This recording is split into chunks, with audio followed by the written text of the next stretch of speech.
นี่แหละโขสวรรค์โขเมืองผีว้าวเอามาบ้านเขาขึ้นกับทั้งกันเนาะโอ้ดีกูได้ครับพี่น้องเขาโลบุ้มบุ้มบุ้มเอาอะไรกันเนาะเขาขาตีมาอยู่ในเสรีวิวหนึ่งพี่น้องคนนี้ครับขาวบริการเอาขามือเดียวในอย่าวะเอาละเว้ยในขามือเดียวในเข้าขามาถึงตีสุดเดือดเลยกันเนาะปาดโถเฮ้ยไอ้เข้าขาตีไถ่กันตรงไหนกะ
ฮัลโหลไม่ส่งแล้วไม่ได้แล้วก็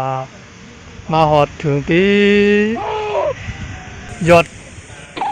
อดยาจีนะครับเนาะ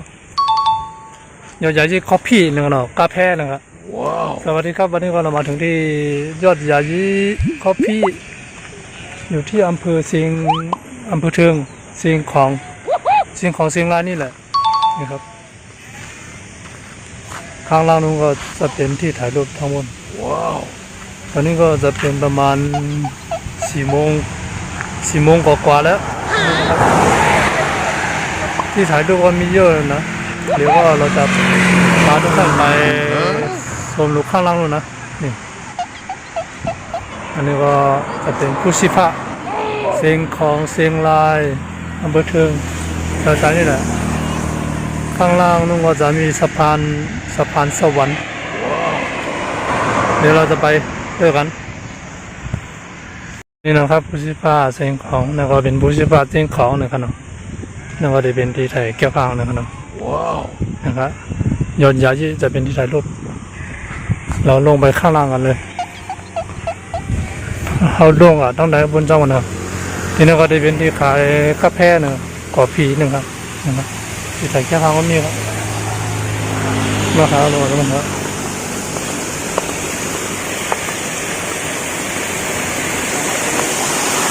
นะครับทีนี้ก็ได้มีน้องปลาจอมหนึ่งขนาดน้องปลาทางดีทางงามกันเนาะแต่มี แต่เป็นสวนสัตว์ก็ว่ากันนะมาค่ะเขาก็ทำมาค่ะดีนู่นค่ะด้วยต้องพูดเจ้ามันนะครับเนาะแล้วก็ได้ใส่นักขาไปนะครับนะครับได้เป็นที่ใดครับน่ะนี่นะก็ได้เป็นยอดยาจีนี่ครับยอดยาจีมีทั้งหลายครับมุ่งเนาะนี่มันมีทางอำเภอเทิงนะมีทางอำเภอเทิงเชียงรายนะครับเนาะที่นี่ก็จะเป็นยอดยาจีอำเภอเทิงนะครับแถวนี่แหละใกล้ๆอำเภอเทิงนี่แหละมั่งในมูลครับมั่งในมูลก็มาเอวที่นี่มูลก็อ๋อมูลอยู่ครับมูลอยู่มูลมากเลยนี่ครับมือเลือในตีวันกลางอะไรค่ะน้ำเลือในอ๋อค่ะเมื่อก็พ้นติดตู้ในขนมพี่น้องเนาะเมื่อขนมเขาคาตี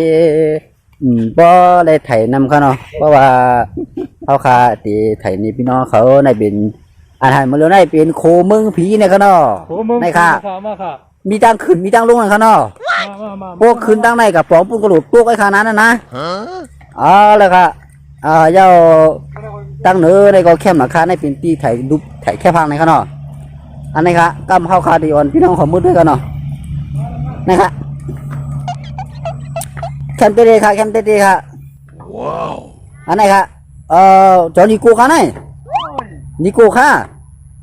มาครับทุกท่าน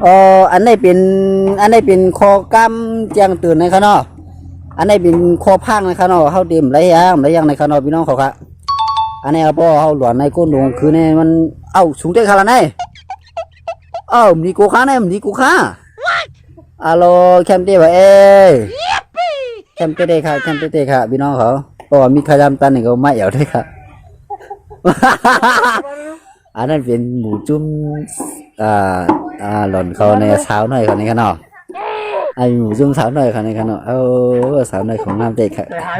เช้าหน่อยเขาแคมเต้ค่ะเต้ค่ะดงมาเอี่ยวกันนี่มาวันเขาขึ้นกับทั้งข้างนอกดีกูได้ครับพี่น้องเขาโลบุ้มได้แล้วได้ข้างนอกเขาคาตีมาอยู่ในเสรีวิวหรือพี่น้องคนนี้ครับขาวบริการเอาคามือเดียวในเดี๋ยววะเอาละเว้ยในคามือเดียวในเข้าคามาถึงตีสุดเดือดเลยกันเนาะปาดโถเฮ้ยไอ้เข้าคาตีไถกันตรงไหนครับด้วยครับตั้งตรงไหนก็เป็นเตียนสวยงามเลยค่ะย่านในเป็นจุ่มหลอนๆเขาในกันเนาะงามเลยค่ะมาค่ะใช้มาเลยค่ะค่ะเดี๋ยวในภาพพูนก็นำหนาเขาเนาะเขาขัดยันลุงของพวกนั้นไงฮะเด้ไม่ได้เปิดเท่าสุดเด้ออายุเท่าไหร่ขึ้นมาพี่น้องสุดเด้อว่ะรถไปปาดโทษไปไว้ให้การก่อสร้างเขาในพนักขึ้นไหนก็ไอ้พวกใครกูตุกคันนะนายค่ะมีดังขึ้นมีดังลงเขานะประตูของปุ่นแบบมีใจเขาเนี่ยนะอะไรครับพี่น้องเขาเนาะเปิดถอยราคาเด้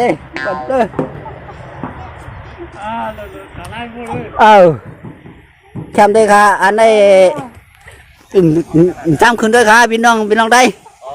เจ้าเสียขึ้นด้วยค่ะได้ขึ้นไรในค่ะแน่ดีโก้ค่ะแน่ฮัลโหลไว้ตาบ่เคยไล่ค่ะนั่นนะลงมากันได้นั่นค่ะการนำราคาคือนั่งก้อยก่อนหาพ่อโอนนั่นค่ะเนาะเอาขายพี่น้องเขาบ้านตีไถในแทงของเขาเนาะ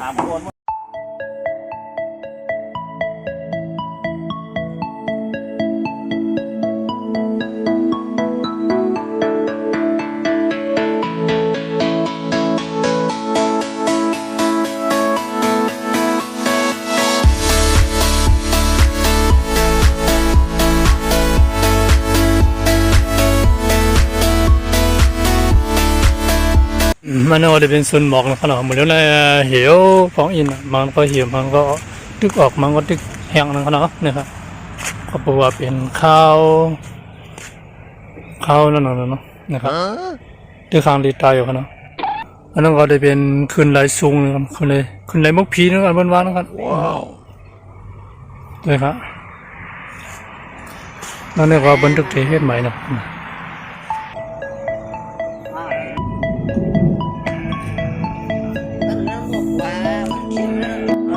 กำเนิดเขาก็ได้ขึ้นเรือได้นะครับเนาะนี่ครับอันนี้ก็เขาขับ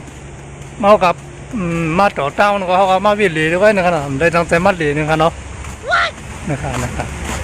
ที่มีดังอำเภอเชียงนะครับเนาะเมืองเชียงไฮ้นะครับเมืองไทยครับเนาะนี่ก็ยอดยายีนะครับเนาะนะครับหมดเดียวเลยอย่างข้าวโควิดนะครับอันนี้ยังอะไรผมมีเขาได้ใช้เที่ยงผมมีเขาก็ได้คืนนะทำไมเขาพาเจ๊ก็สิก็ได้ประเด็นนี้นะครับเราคนเสียบเดี๋ยวเป็นขนม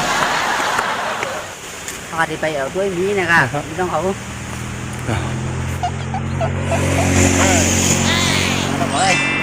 น เนี่ยว่าจะเป็นเส้นด่างนะครับ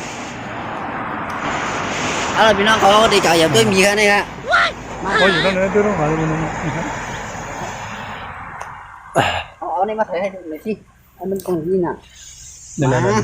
โขสวรรค์โขเมืองผีนะครับ